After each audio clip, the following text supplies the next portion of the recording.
Vamos a seguir leyendo el capítulo 15 de Don Quijote de la Mancha, donde se cuenta la desgraciada aventura con la que se topó Don Quijote en topar con unos desalmados yangüeses. Cuenta el sabio Cide Hamed Benguelí que, así como Don Quijote se despidió de sus huéspedes y de todos los que se hallaron en el entierro del pastor Girostomo, él y su escudero se entraron por el mismo bosque, donde vieron que se había entrado la pastora Marcela, y habiendo andado más de 2 horas por él buscándola por todas partes sin poder hallarla, vinieron a parar a un prado lleno de fresca hierba,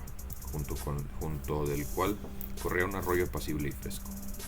tanto que convidó y forzó a pasar ahí las horas de la siesta, que rigurosamente comenzaba ya a entrar. Apeáronse Don Quijote y Sancho, y dejando el jumento y a Rocinante y a sus anchuras a placer de la mucha hierba que ahí había, dieron saco a las alforjas y, sin ceremonia alguna, en buena paz y compañía, amo y mozo comieron lo que en ellas hallaron. No se había curado Sancho de echar sueltas a Rocinante. Seguro que le conocía por tan manso y tan poco rijoso, que todas las yeguas de la dehesa de Córdoba no le hicieran tomar mal siniestro. Ordenó pues la suerte y el diablo, que no todas veces duerme, que andaban por aquel valle paciendo una manada de jacas galicianas, de unos arrieros yangüeses, de los cuales es costumbre cestear con su recua en lugares y sitios de hierba y agua. Y aquel donde aceptó a hallarse Don Quijote era muy a propósito de los yangueses. Sucedió pues que a Rocinante le vino en deseo de refociliarse con las señoras facas, y saliendo, así como las olió de su natural paso y costumbre, sin pedir licencia a su dueño, tomó un trotillo algo picadillo y se fue a comunicar su necesidad con ellas. Mas ellas, que, a lo que pareció, debían de tener más ganas de pacer que de recibiéronle con las herraduras y con los dientes, de tal manera que al poco espacio se le rompieron las chinches y quedó sin silla, en pelota. Pero lo que él debió más sentir fue que, viendo los herreros la fuerza que sus yeguas se les hacía, acudieron con estacas y tantos palos le dieron, que le derribaron mal parado en el suelo. Ya en esto, Don Quijote y Sancho, que la paliza de Rocinante habían visto, llegaban hijadeando, y dijo Don Quijote a Sancho: por lo que yo veo, amigo Sancho, estos no son caballeros, sino gente soez y de baja ralea. Dígolo porque bien me puedes ayudar a tomar la debida venganza del agravio que delante de nuestros ojos se le ha hecho a Rocinante. ¿Qué diablos de venganza hemos de tomar?, respondió Sancho, si estos son más de 20 y nosotros somos más de 2, y aún quizá nosotros sí 1 y medio. Yo valgo por 100, replicó Don Quijote. Pocos pero locos, replicó Don Quijote. Y sin hacer más discursos, echó manos a espada y arremetió a los yangueses. Y lo mismo hizo Sancho Panza, incitado y movido del ejemplo de su amo. Y a las primeras dio Don Quijote una cuchillada a uno, que le abrió un sayo de cuero en el que venía vestido, y gran parte de la espalda. Los yangueses, que se vieron maltratar de aquellos 2 hombres solos, siendo ellos tantos, acudieron a sus estacas, y cogiendo los 2 en medio, comenzaron a menondear sobre ellos con grande ahínco y vehemencia. Verdad es que al segundo toque dieron con Sancho en el suelo, y al mismo le vino Don Quijote, sin que éste le valiera su destreza y buen ánimo, y quiso su ventura que viniese a caer a los pies de Rocinante, que aún no se había levantado, donde se echa de ver la furia con la que se machacaban estacas puestas en manos rústicas y enojadas. Viendo, pues, los yangueses el más recado que habían hecho, con la mayor presteza que pudieron, cargaron su recua y siguieron su camino, dejando a los 2 aventureros de mala traza y de peor talante. El primero que se resintió fue Sancho Panza, y hallándose junto a su señor con voz enferma y lastimada, dijo: Señor Don Quijote.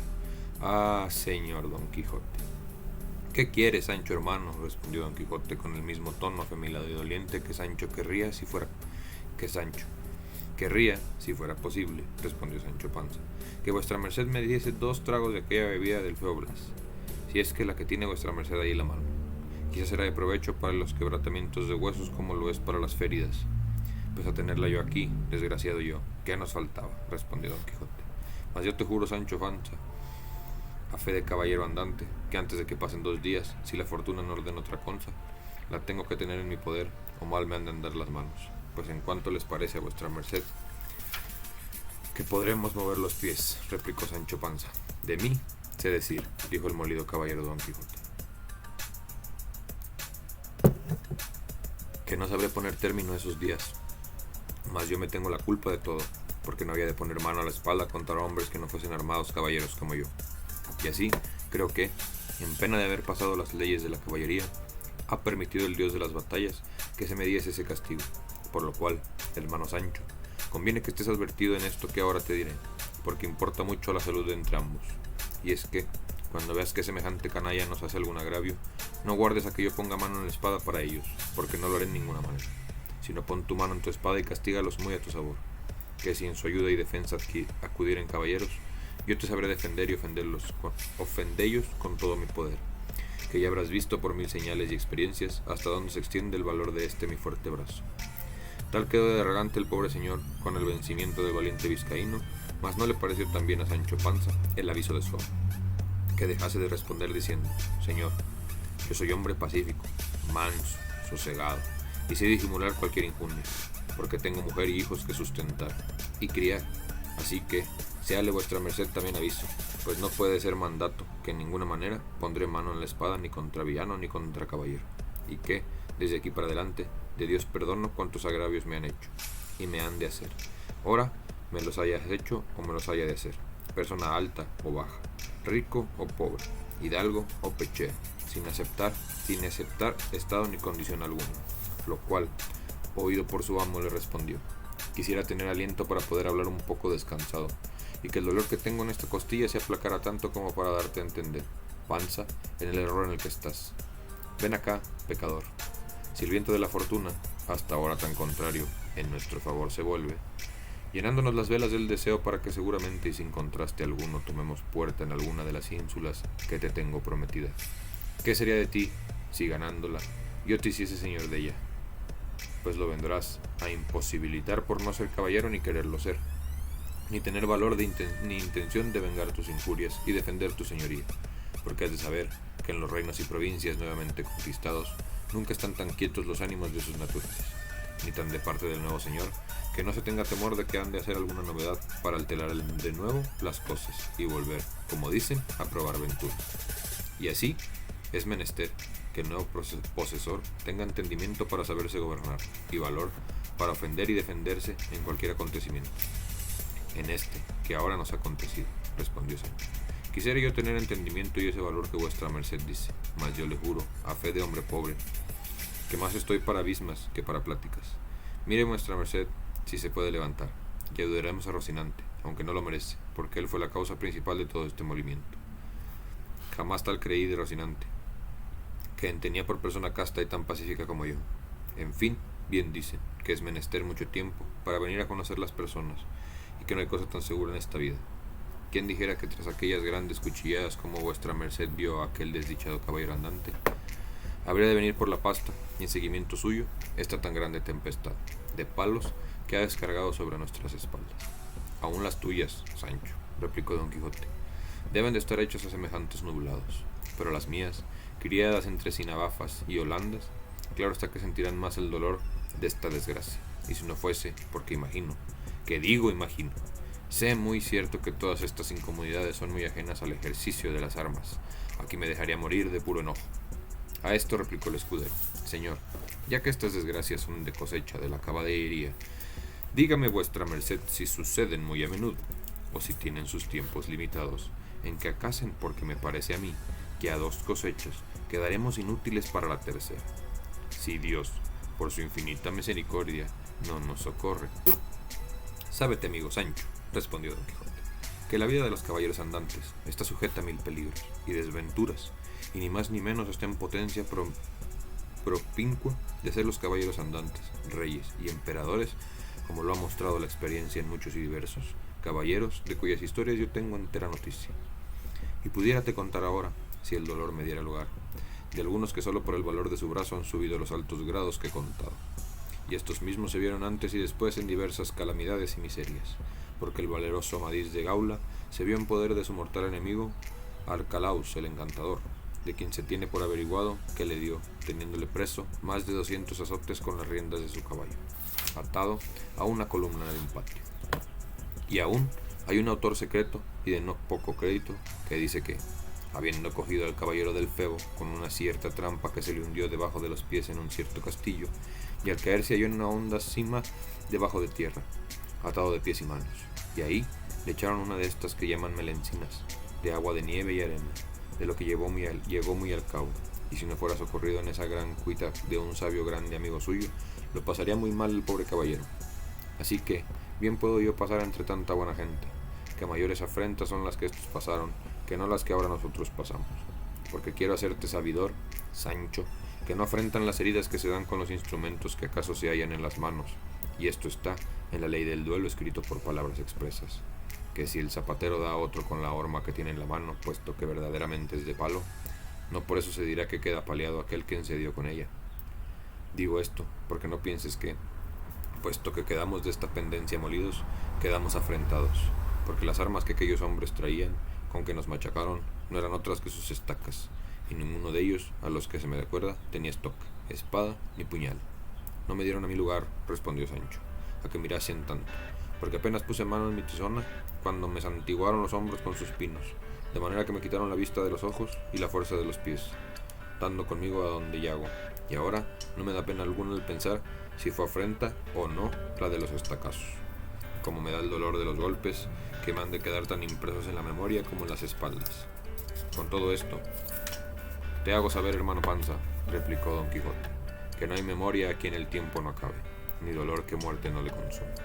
Pues, ¿qué mayor desdicha puede ser, replicó Panza, de aquella que aguarda el tiempo que la consuma y la muerte que la acabe? Si esta, nuestra desgracia, fuera de aquellas que con un par de bismas se curan, aún no tan malo, pero hoy viendo que no han de bastar todos los emplastos de un hospital para ponerlas en buen término, siquiera. Déjate de eso y saca fuerzas de flaqueza, Sancho, respondió Don Quijote, que así haré yo, y veamos cómo está Rocinante que, a lo que me parece, no le ha cabido al pobre la menor parte de esta desgracia. No que hay que maravillarse de eso, respondió Sancho, siendo él también caballero andante, de lo que yo me maravillo es de que mi juramento haya quedado libre y sin costillas, donde nosotros salimos sin costillas. Siempre deja la aventura de una puerta abierta en las desdichas para dar remedio a ellas, dijo Don Quijote. Dígolo, porque esta bestezuela podría suplir ahora la falta de Rocinante, llevándome a mí desde aquí hasta algún castillo donde se ha curado de mis heridas, de mis feridas, y más que no tendré deshonra la tal caballería, porque me acuerdo haber leído que aquel buen viejo sileno, ayo y pedagogo del alegre del dios de la risa, cuando entró en la ciudad de las 100 puertas, iba muy a su placer, caballero sobre un hermoso asno. ¿Verdad? ¿Será que él debía de ir caballero como vuestra merced dice? Respondió Sancho, pero hay grande diferencia de ir caballero al ir atravesando como un costal de basura. A lo cual respondió Don Quijote, las feridas que se reciben en las batallas antes dan honra que la quitan. Así que, Panza amigo, no me repliques más, sino, como ya te he dicho, levántate lo mejor que pudieres y ponme de la manera que más te agradare encima de tu jumento, y vamos de aquí antes de que la noche venga y nos salte en este despoblado. Pues yo he oído decir de vuestra merced, dijo Panza, que es muy de caballeros saltantes el de dormir en los páramos y desiertos lo más del año, y que lo tienen a mucha aventura. Eso es, dijo Don Quijote, cuando no pueden más, o cuando están enamorados. Y es tan verdad esto, que ha habido caballero que se ha estado sobre una peña al sol, y a la sombra, y a las inclemencias del cielo, 2 años sin que lo supiese su señora, y uno de estos fue Amadís, cuando llamándose Beltenebros, se alojó en la peña pobre, no sé si 8 años o 8 meses, que no estoy muy bien en la cuenta. Basta que él estuvo ahí haciendo penitencia, porque no sé qué sinsabor le hizo la señora Oriana. Pero dejemos ya esto, Sancho, y acaba antes de que suceda otra desgracia al jumento, como a Rocinante. Aún ahí sería el diablo, dijo Sancho, y despidiendo 30 ayes y 60 suspiros y 120 pesetes y reniegos de quien ahí le había traído, se levantó, quedándose agobiado a la mitad del camino como arco turuquesco, sin poder acabar de enderezarse. Y con todo este trabajo aparejó su asno, que también había andado algo distraído con la demasiada libertad de aquel día. Luego levantó a Rocinante, el cual, si tuviera lengua con la que quejarse, a buen seguro que Sancho, ni su amo, no le fueran en saga. En resolución, Sancho acomodó a Don Quijote sobre el anzo, y puso de reata a Rocinante, y llevándose a la zona de cabestro, encaminó poco más a menos hacia donde le pareció que podía estar el camino real, y la suerte, que sus cosas de bien en mejor iba guiando, y aún no hubo andado una pequeña legua, cuando le deparó el camino, el cual descubrió una venta, que, a pesar suyo y a gusto de Don Quijote, había de ser castillo. Porfiriaba Sancho que era venta, y su amo que no, sino castillo, y tanto duró la porfiria que tuvieron lugar, sin acabarla, de llegar a ella, en la cual Sancho se entró sin más averiguación con toda su remora.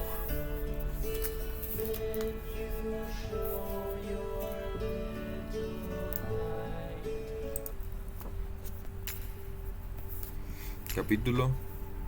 16. De lo que le sucedió al ingenioso hidalgo en la venta que él imaginaba ser castillo. El ventero, que vio a Don Quijote atravesado en el asno, preguntó a Sancho qué mal traía. Sancho le respondió que no era nada, sino que había dado una caída de una peña abajo, y venía algo abrumadas las costillas. Tenía el ventero por mujer a una, no de la condición que suelen tener las de semejante trato, porque naturalmente era caritativa, y se dolía de las calamidades de sus prójimos, y así acudió luego a curar a Don Quijote, y hizo que una hija suya, doncella, muchacha y de muy buen parecer, le ayudase a curar a su huésped. Servía en la venta, asimismo, una moza asturiana, ancha de cara, llana de cogote, de nariz roma, del ojo tuerta y del otro no muy sano. Verdad es que la gallardía del cuerpo suplía las demás faltas. No tenía 7 palmos de los pies a la cabeza, y las espaldas, que algún tanto le cargaban, la hacían mirar al suelo más de lo que ella quisiera. Esta gentil moza, pues, ayudó a la doncella, y las dos hicieron una muy mala cama para Don Quijote, en un camarachón que en otros tiempos daba manifiestos indicios que había servido de pajar muchos años, en el cual también alojaba un arriero que tenía su cama hecha un poco más allá de la de nuestro Don Quijote, y aunque era de las enjalmas y mantas de sus machos, hacía mucha ventaja a la de Don Quijote, que solo contenía 4 malizas tablas sobre 2 no muy iguales blancos, y un colchón que en lo sutil parecía colcha, lleno de bodoques, que, a no mostrar que eran de lana por algunas roturas, al tiento de la dureza semejaban de guijarro, y 2 sábanas hechas de cuero de adarga, y una frazada cuyos hilos, si se quisieran contar, no se perdiera uno solo de la cuenta. En esta maldita cama se acostó Don Quijote, y luego la ventera y su hija le emplastaron de arriba abajo, alumbrándoles maritornes, que así se llamaba la asturiana. Y como Albismaye viese la ventera tan acardelado a partes de Don Quijote, dijo que aquello más parecían golpes que caída. No fueron golpes, dijo Sancho, sino que la peña tenía muchos picos y tropezones, y cada uno había hecho su cardenal. Y también le dijo: haga vuestra merced, señora, de manera que queden algunas estopas, que no faltará quien las haya menester, que también me duelen a mí un poco los lomos. De esa manera, respondió la ventera, ¿también debistes vos caer? No caí, dijo Sancho Panza, sino que el sobresalto que tomé de ver caer a mi amo, de tal manera me duele a mí el cuerpo, que me parece que me han dado 1000 palos. Bien podría ser eso, dijo la doncella, que a mí me ha acontecido muchas veces soñar que me caía de una torre abajo y que nunca acababa de llegar al suelo, y cuando despertaba del sueño hallarme tan molida y quebrantada como si verdaderamente hubiera caído. Ahí está el toque, señora, respondió Sancho Panza, que yo sin soñar nada, sino estando más despierto que ahora estoy, me hallo con un poco menos cardenales que mi señor Don Quijote. ¿Cómo se llama este caballero?, preguntó la asturiana Marín Tornes. Don Quijote de la Mancha, respondió Sancho Panza, y es caballero aventurero de los mejores y más fuertes. Que de luengos tiempos acá se han visto en el mundo. ¿Que es caballero aventurero?, replicó la moza. Tan nueva sois en el mundo que no lo sabéis vos, respondió Sancho Panza. Pues sabed, hermana mía, que caballero aventurero es una cosa que en 2 palabras se ve apaleado y emperador. Hoy está la más desdichada criatura del mundo y la más menesterosa, y mañana tendrá 2 o 3 coronas de reinos que dar a su escuridad. Pues, como vos, siéndolo de este tan buen señor, dijo la ventera, ¿no tenéis, a lo que parece, siquiera algún condado? Aún es temprano, respondió Sancho, porque no ha sido un mes que andamos buscando las aventuras, y hasta ahora no hemos topado con ninguna que lo sea, y tal vez hay que se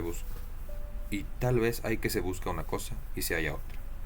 Verdad es que si mi señor Don Quijote sana de esta herida o caída, y yo no quedo contrahecho de ella, no tocarían mis esperanzas con el mejor título de España. Todas esas pláticas estaba escuchando muy atento Don Quijote, y sentándose en el lecho como pudo, tomando de la mano la ventera, le dijo: creedme, famosa señora, que os podéis llamar venturosa por haber alojado en este vuestro castillo a mi persona, que es tal que si yo no la alabo es porque lo que suele decirse, que la alabanza propia envilece, pero mi escudero os dirá quién soy. Solo os digo que tendré eternamente escrito en mi memoria el servicio que me habéis fecho, para agradecerlos mientras la vida me durase, y plungiera a los altos cielos, que el amor no me tuviera tan rendido y tan sujeto a sus leyes, y los ojos de aquella hermosa ingrata que digo entre mis dientes, que los de esta famosa doncella fueran señores de mi libertad. Confusas estaban las venteras y su hija, de la buena de Maritones, oyendo las razones del andante caballero, que así las entendían como si hablara en griego, aunque bien alcanzaron que todas se encaminaban a ofrecimiento y requiebros, y como no usadas a semejante lenguaje, mirábanle y admirábanse, y parecíales otro hombre de los que se usaban, y agradeciéndole con veintideles razones sus ofrecimientos. Le dejaron, y la asturiana Maritones curó a Sancho, que no menos lo había menester que su amo. Había el arriero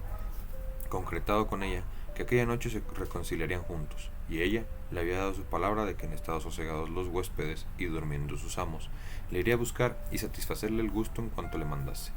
Y cuéntase de esta buena moza, que jamás dio semejantes palabras que no las cumpliese, aunque las diese en un monte, y sin testigo alguno, porque presumía de muy hidalga, y no tenía por afrenta estar en aquel ejercicio de servir en la venta, porque decía ella que desgracias y malos sucesos le habían traído a aquel estado. El duro estrecho, apocado y fermentido lecho de Don Quijote estaba primero en la mitad de aquel estrechado establo, y luego, junto a él, hizo el suyo Sancho, que solo contenía una estera de enea y una manta que antes mostraba ser de anejo tudido que de lana.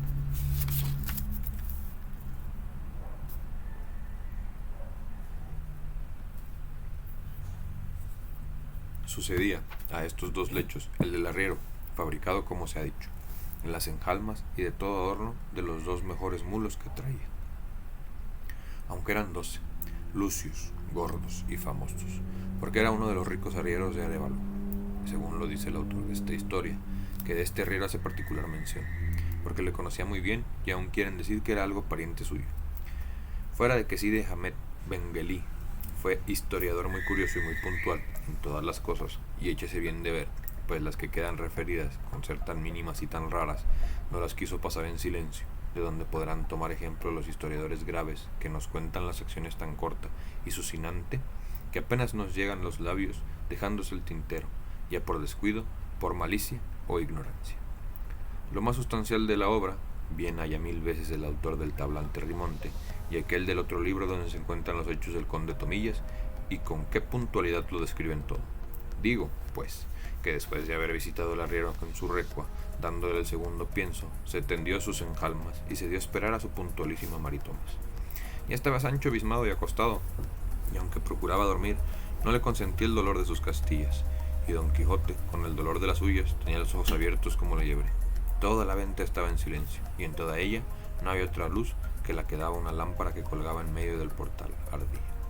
Esta maravillosa actitud y los pensamientos que siempre nuestro caballero traía de los sucesos que cada paso se encuentran en los libros autores de su desgracia, le trujo a la imaginación una de las extrañas locuras que buena mente imaginarse puede, y fue que él se imaginó haber llegado a un famoso castillo, que como se ha dicho, castillos a su parecer todas las ventas, y que la hija del ventero lo era de él, lo era del señor del castillo, la cual, vencida de su gentileza, se había enamorado de él y prometido que aquella noche, fruto de sus padres, vendría a hacer con él una buena pieza. Y teniendo toda esta quimera que se había fabricado por firme y valedera, se comenzó a cuitar y a pensar en el peligroso trance en que su honestidad se había de ver, y propuso de su corazón de no cometer alevosía a su señora Dulcinea del Toboso, aunque la misma reina de Ginebra con su dueña Quintañona se le pusieran delante. Pensando pues en estos disparates, se llegó el tiempo en la hora que para él fue menguada, de la avenida de la Asturiana, la cual en camisa y descalza, cogidos los cabellos en una albanega de fustán, con tácitos y atentados pasos entró en el aposento donde los tres se alojaban, en busca del arriero, pero apenas llegó a la puerta, cuando Don Quijote la sintió, y sentándose en la cama a pesar de sus bismas y con dolor de sus costillas, tendió los brazos para recibir a su hermosa doncella, la asturiana, que, toda recogida y callando, iba con las manos delante, buscando a su querido.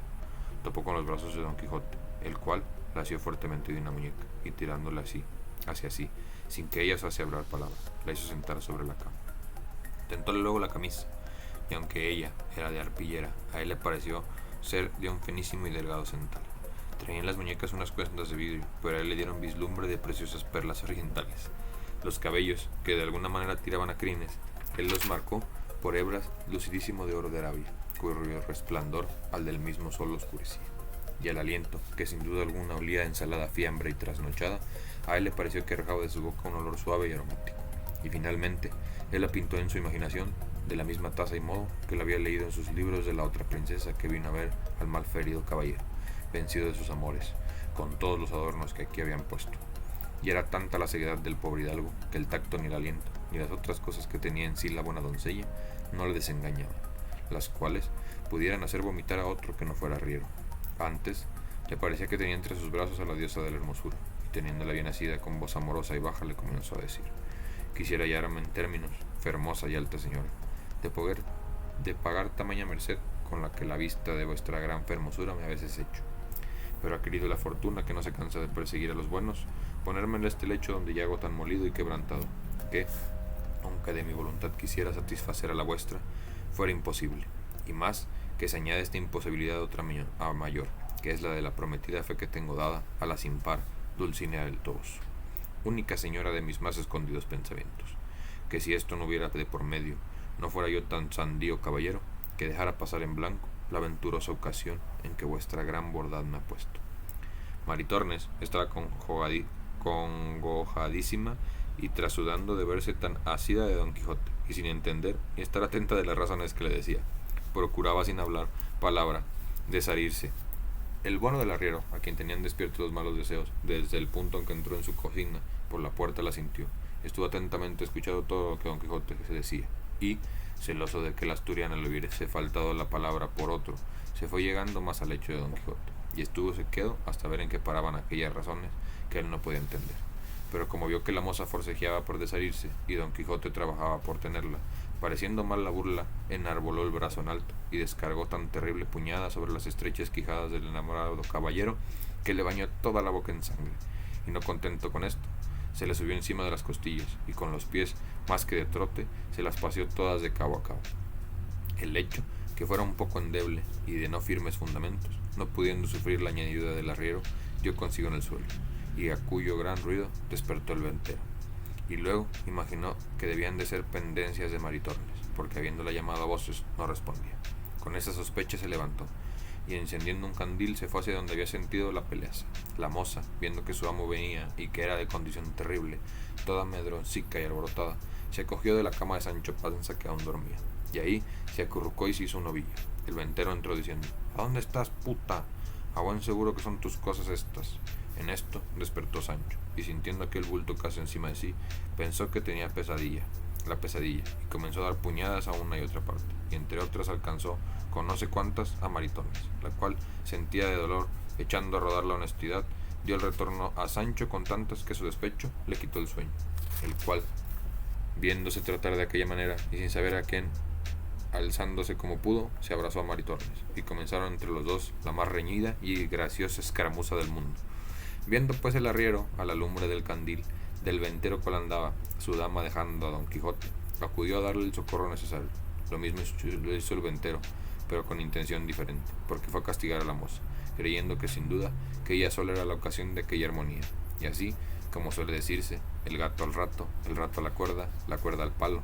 Daba el arriero a Sancho, Sancho a la moza a él, el ventero a la moza, y todos menudeaban, con tanta priesa, que no se daban punto de reposo. Y fue lo bueno que al ventero se le apagó el candil, y como quedaron a oscuras, dábanse si tan compasión todos a bulto, que a donde quieran que ponían la mano, no dejaban cosa sana. Alojaba acaso aquella noche en la ventana un cuadrillero de los que llaman de la Santa Hermandad, vieja de Toledo, el cual, oyendo asimismo el extraño estruendo de la pelea, asió de su media vara y de la caja de lata de sus títulos, y entró a oscuras en el aposento diciendo: ténganse a la justicia, ténganse a la Santa Hermandad. Y el primero con quien topó fue con el puñado de Don Quijote, que estaba en su derribado lecho tendido boca arriba, sin sentido alguno, y echándole a tiento mano las barbas, no cesaba de decir: favor a la justicia. Pero viendo que él tenía sido, no se bullía ni se meneaba, se dio a entender que estaba muerto, y los que allá dentro estaban eran sus matadores, y con esa sospecha reforzó la voz diciendo: ciérrese la puerta de la venta, miren que no se vaya nadie, que han muerto aquí a un hombre. Esta voz sobresaltó a todos, y cada cual dejó la prendencia del grado que le tomó la voz. retiróse el ventero a su aposento, el herrero a sus enjalmas, la moza a su rancho. Solo los desventurados Don Quijote y Sancho no se pudieron mover de donde estaban. Soltó en esto el cuadrillero la barba de Don Quijote y salió a buscar la luz para buscar prender a los delincuentes. Mas no la halló, porque el vendero de industria había muerto, la lámpara cuando se retiró a su estancia, y fuele forzoso acudir a la chimenea donde con mucho trabajo y tiempo encendió el cuadrillero otro candil.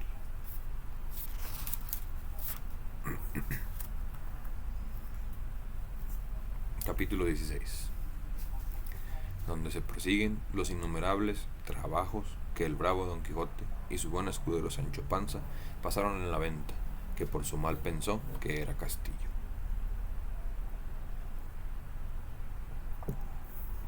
Había ya vuelto en este tiempo de su paraísimo Don Quijote, y con el mismo tono de voz con el que de antes había llamado a su escudero, cuando estaba tendido en el val de las estacas, le comenzó a llamar diciendo: Sancho, amigo, ¿duermes? ¿Duermes, amigo Sancho?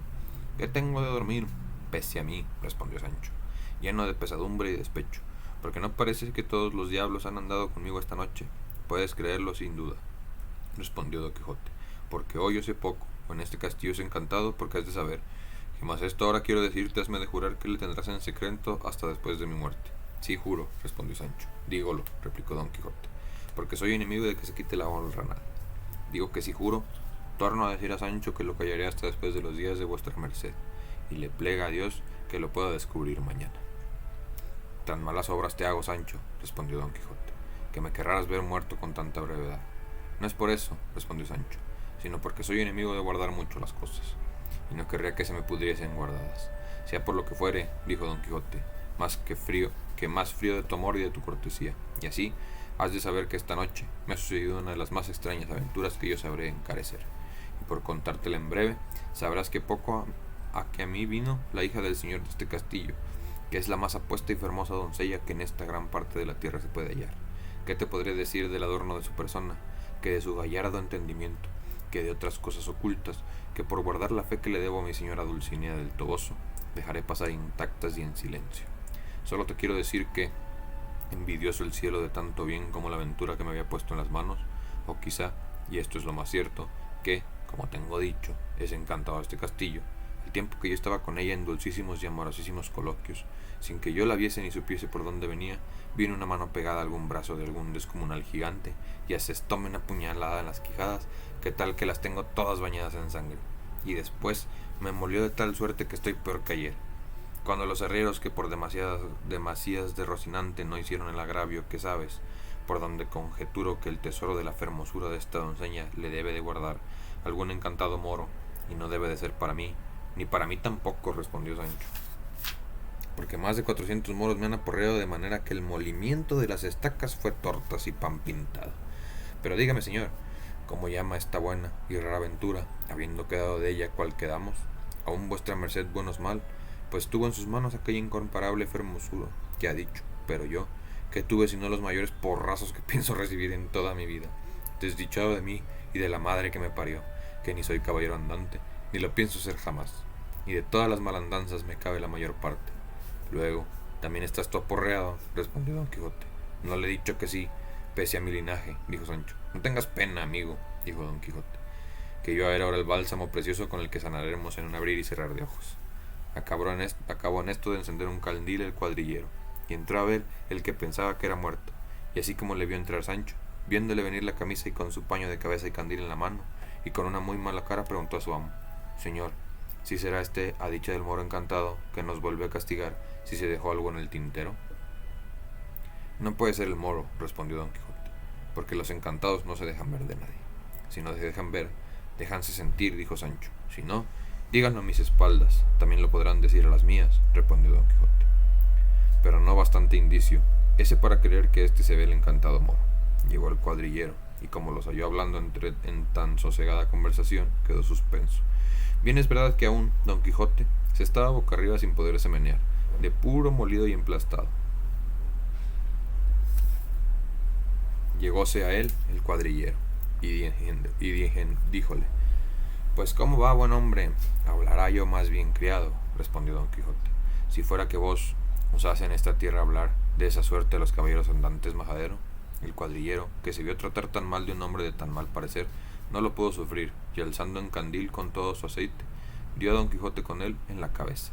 y de suerte que le dejó muy bien descalabrado. Y como todo quedó a escuras, salióse luego, y Sancho Panza dijo: sin duda, señor, que este es el moro encantado, y que debe de guardar el tesoro para otros, y para nosotros solo guarda las puñadas y los candilazos. Así es, respondió Don Quijote, y no hay que hacer caso de estas cosas de encantamientos, ni hay para qué tomar cólera ni enojo con ellas, que, como son invisibles y fantásticas, no hallaremos de quién vengarnos, aunque más lo procuremos. Levántate, Sancho, si puedes, y llama al alcaide de esta fortaleza, y procura que se me dé un poco de aceite, vino, sal y romero, para hacer el salultífero bálsamo, que en verdad que creo que lo he bien menester ahora, porque se me va mucha sangre de la herida que este fantasma me ha dado. Levantóse Sancho con alto dolor de sus huesos, y fue a oscuras donde estaba el ventero. Encontrándose con el cuadrillero que estaba escuchando en qué paraba su enemigo, le dijo: señor, quien quiera que seáis, hacednos merced y beneficio de darnos un poco de romero, aceite y sal y vino, que es menester para curar a uno de los mejores caballeros andantes que hay en la tierra, y cual yace en aquella cama mal herido por las manos del encantado moro que está en esta venta.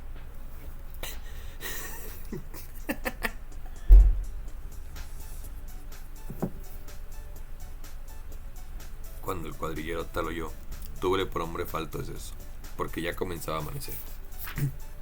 Abrió la puerta de la venta, y llamando al ventero, le dijo lo que aquel buen hombre quería.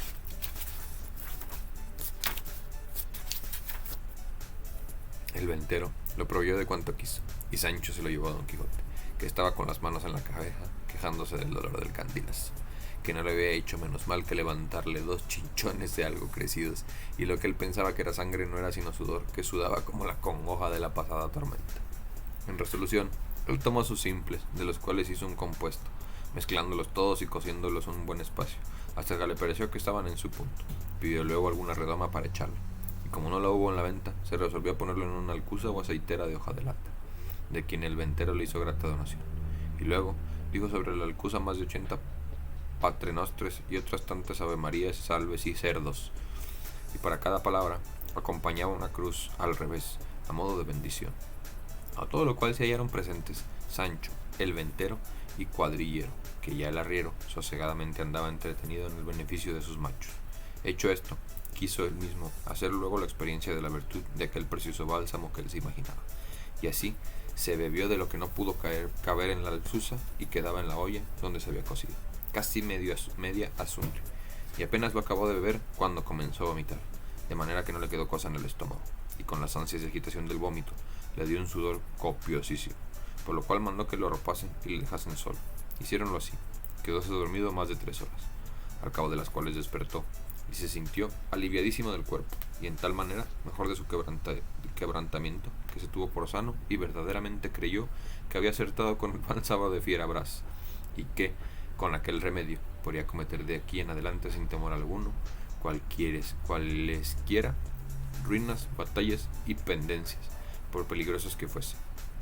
Sancho Panza, que también tuvo a milagro la mejoría de su amo, le rogó que le diese a él lo que le quedaba en la olla, que no era poca cantidad, concediéndoselo Don Quijote, y tomándola a 2 manos con buena fe y mayor talante se le echó a pechos, y envasó bien poco menos que su amo. Es, pues, el caso que el estómago del pobre Sancho no debía de ser tan delicado como el de su amo, y así,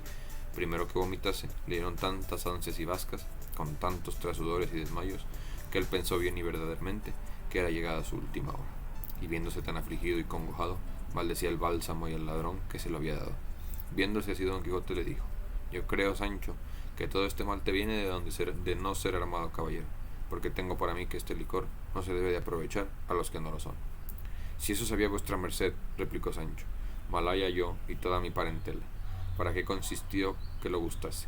En esto hizo su operación el brebaje, y comenzó el pobre escudero a desaguarse por entre ambos canales con tanta prisa que la estera del Enea sobre quien se había vuelto a echar, ni la manta de Angeo con la que se cubría, fueron más de provecho. Sudaba y trasudaba con tales paraísísimos y accidentes, que no solamente él, sino todos, pensaron que se le acababa la vida. Duróle esta borrasca y malandanza casi 2 horas, al cabo de las cuales no quedó como su amo, sino tan molido y quebrantado que no se podía tener. Pero Don Quijote, que, como se había dicho, se sintió aliviado y sano, quiso partirse luego a buscar aventuras, pareciéndole que todo el mundo que ahí se tardaba era quitársele al mundo, y a los que en él menesterosos de su favor y amparo, y más con la seguridad y confianza que llevaba en su bálsamo, y así, forzado de este deseo, él mismo ensilló a Rocinante, y enalbardó al jumento de su escudero, a quien también ayudó a vestir y a subir en el asno. Púsose luego a caballo, y llegando a un rincón de la venta, aizó de un lanzón que allí estaba para que le sirviese de lanza. Estabanle mirando todos cuantos había en la venta, que pasaban más de 20 personas. Mirábale también la hija del ventero, y él también no quitaba los ojos de ella. Y de cuando en cuando arrojaba un suspiro que parecía que lo arrancaba de lo profundo de sus entrañas, y todos pensaban que debía de ser del dolor que sentía en sus costillas. A lo menos pensaban aquellos que la noche antes le habían visto abismar, ya que estuvieron los dos de a caballo, puestos a la puerta de la venta. Llamó al ventero, y con muy reposada y grave le dijo: muchas y muy grandes son las mercedes, señor alcaide, que en este vuestro castillo he recibido, y quedo obligadísimo a agradecérselas todos los días de mi vida. Si os las puedo pagar en hacerlos vergado en algún soberbio que os haya hecho algún agravio, sabed que mi oficio no es otro, sino valer a los que poco pueden, y vengar a los que reciben tuertos, y castigar alevosías. Recorred vuestra memoria, y si halláis alguna cosa de este jaez que encomendarme, no hay sino decirla, que yo os prometo por la orden del caballero que recibí, que fueron de faceros satisfecho y pagado toda vuestra voluntad. El ventero respondió con el mismo sosiego: señor caballero, yo no tengo ninguna necesidad de que vuestra merced me venga ningún agravio, porque yo sé tomar la venganza que me parece, cuando se me hace. Solo menester de vuestra merced me pague el gasto que esta noche ha hecho, a la venta, y así de la paja y cebada de sus dos bestias, como de la cena y camas. Luego venta es esta, replicó Don Quijote, y muy honrada, respondió el ventero. Engañado y vivido hasta aquí, respondió Don Quijote, que en verdad pensé que era castillo y no malo.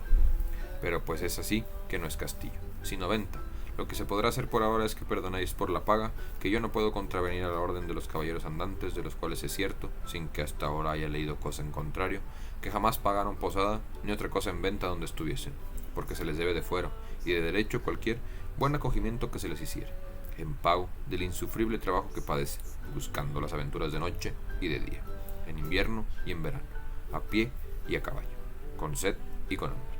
con calor y con frío, sujetos a todas las inclemencias del cielo y a todos los incómodos de la tierra. Poco tengo yo que ver en eso, respondió el ventero. Págueseme lo que se me debe, y dejémonos de cuentos ni de caballerías, que yo no tengo cuenta con otra cosa que con cobrarme hacienda. Vos sois un sandío y mal hostalero, respondió Don Quijote, y poniendo piernas a Rocinante y tercando su lanzón, se salió de la venta sin que nadie le detuviese, y él, sin mirar si le seguía su escudero, se elongó un buen trecho. El ventero, que le vio ir y que no le pagaba, acudió a cobrar a Sancho Panza, el cual dijo pues su señor no había querido pagar, que tampoco él pagaría, porque siendo el escudero de caballero andante, como era la mesma regla y razón, corría por él como por su amo, en no pagar cosa alguna en los mesones y ventas. Amoínse mucho de esto, el ventero amenazóle que, si no le pagaba, que lo cobraría del modo que le pesase, a lo cual Sancho respondió que, por la ley de la caballería que su amo había recibido, no pagaría un solo cornado, aunque le costase la vida, porque no había de perder por él la buena y antigua usanza de los caballeros andantes, ni se habían de quejar de él los escuderos de los tales que estaban por venir al mundo, reprochándole el quebrantamiento de tan justo fuero. Quiso la mala suerte del desdichado Sancho que, entre la gente que estaba en la venta, se hallasen 4 perailes de Segovia, 3 agujeros del Potro de Córdoba y 2 vecinos de la Jeria de Sevilla, gente alegre, bien intencionada, maleante y juventona, los cuales, casi como instigados y movidos de un mismo espíritu, se llegaron a Sancho, y apeándole del asno, uno de ellos entró por la manta de la cama del huésped, y echándole en ella, alzaron los ojos y vieron que el techo era algo más bajo de lo que habían menester para su obra. Determinaron salirse al corral que tenía por límite el cielo, y ahí, puesto Sancho en mitad de la manta, comenzaron a levantarle en alto y a holgarse con él como con perro por carnes toleandas. Las voces que el mísero manteado daba fueron tantas que llegaron a los oídos de su amo, el cual, deteniéndose a escuchar, atentamente creyó que alguna nueva aventura le venía, hasta que claramente conoció con él que el que gritaba era su escudero, y volviendo las riendas, con un peinado galope llegó a la venta, y hallándola cerrada, la rodeó para ver si hallaba por dónde entrar, pero no hubo llegado, a las paredes del corral que no eran muy altas, cuando vio el mal juego que se le hacía a su escudero. Vióle bajar y subir por el aire con tanta gracia y presteza, que si la cólera le dejaba, tengo para mí que se riera. Probó a subir desde el caballo de las bardas, pero estaba tan molido y quebrantado que apearse no pudo, y así, desde encima del caballo, comenzó a decir tantos denuestos y baldones a los que Sancho menteaban que no es posible acertar escribillos, mas no por esto cesaban ellos de su risa y de su obra. Ni el volador Sancho dejaba de sus quejas mezcladas ya con amenazas, ya con ruegos, mas todo aprovechaba poco, ni aprovechó hasta que de puros cansados le dejaron.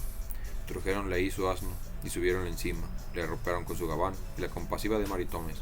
viéndole tan fatigado, le pareció de buen socorrerle con un jarro de agua, y así se le trujo del pozo por ser más fría. Tómale Sancho, y llevándole a la boca, se paró de las voces que su amo le daba diciendo: Hijo Sancho, no bebas agua, hijo, no la bebas, que te matará. ¿Ves? Aquí tengo el santísimo bálsamo, y enseñábale la alcusa del brebaje, que con 2 gotas del que beba sanará sin duda.